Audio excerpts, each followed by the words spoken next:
Hi all, Rachel here from Horror DNA.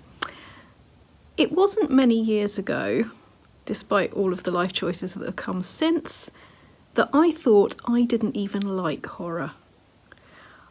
I grew up on Gothic fiction, I studied Gothic fiction, I was even well into a PhD in Gothic tropes in literary fiction before I worked out that horror was going to play any part in my life at all. And when I realised that, a lot of things came along with it that made me a much, much better writer, which is the most important thing to me. Because when you look at what scares you and why it scares you, I really think that does give you a lot of wisdom.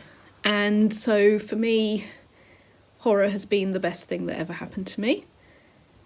This is my path to horror and the films that made me rethink a lot of things, taught me a whole bunch of stuff once I was brave enough to listen.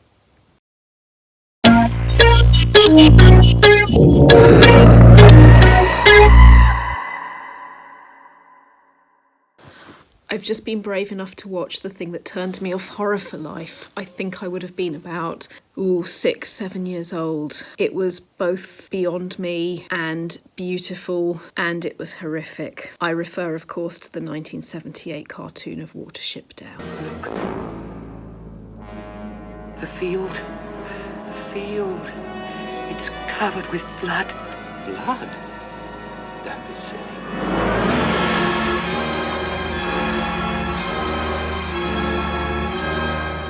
Kind of joking?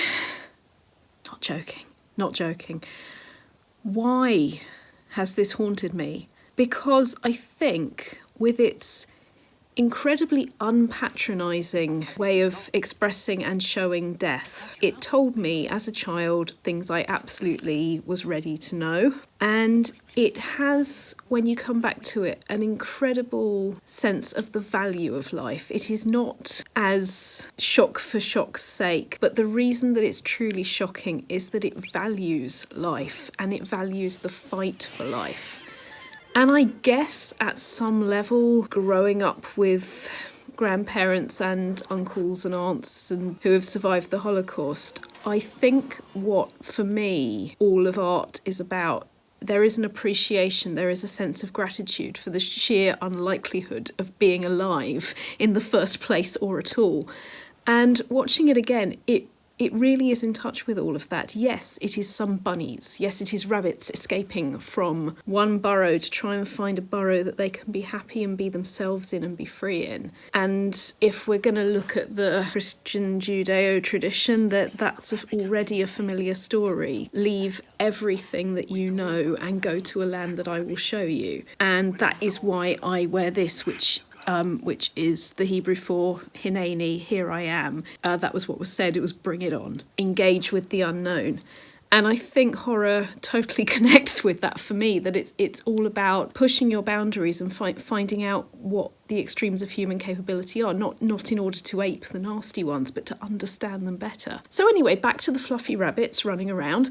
I was really, really excited to watch it again, and I remembered clearly the image of General Woundwort leaping towards the dog that was going to kill him, and the way that horror kind of cushions you against what's going to happen to the bad guys. That was something I thought about with that we don't ever find his body, and the does in the future will tell their kittens if they don't do as they're told. General Woundwort would get you, and the idea that he wouldn't be too displeased with that. And so he was an amazing villain. Those eyes, looking at that image now, just it still impresses me, the sheer lack of being patronised as a child to be able to see something that frightening. The heroes are wonderfully understated, that Fiver is terrified by the visions he's having, but he knows that those visions are calling him to action, that he has to do something, and he has to save everyone even though he is frightened.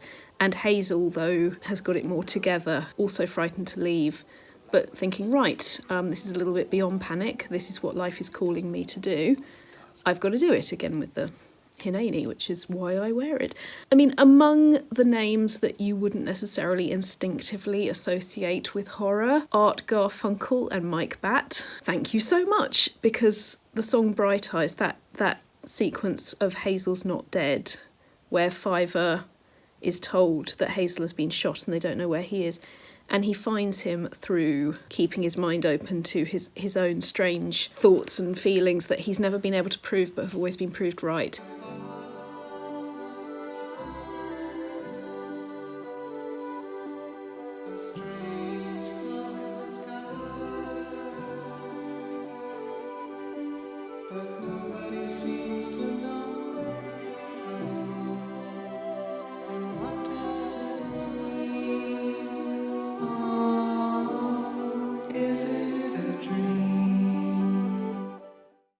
So I guess I learnt a lot about art from Watership Down as well, that it is about being able to listen to your own unique voice and not be scared off by reality or the fact that loads of things could go wrong. That the what if that art gives you is all about following an idea in the first place. It's not just about the monsters under the bed. It's about finding out what you are capable of.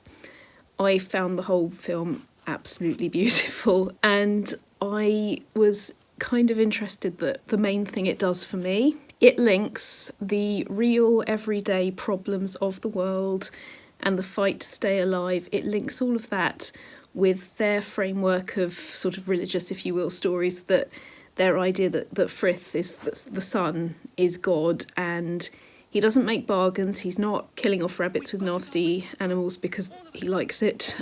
There's never a bargain. It's about using your cunning to get the best out of the life that is available. And it doesn't sweet talk anything. It's not saying it's okay that suffering happens. It's saying, yes, suffering happens, and you've got to do your bit. You've got to contribute what you can to your people, to your group of rabbits. And I guess in a way maybe that encapsulates what I've always thought story is for. It has these two worlds, that there is the sort of magical side of it, or religious side of it, or spiritual side of it, and then there's the real side of it. And when we get those sequences about the stories that they tell each other about God and about the original rabbit, and then those animations come into a very different style of real life, but you get moments where they blend, and you see how these two things help each other. The way that they understand stories helps them to understand their own lives, and that there are deeper truths than the literal. I think that's pretty much what I've always thought literature, let alone religion, any other kind of storytelling is for. So, yay, Watership Down. How to get people into horror.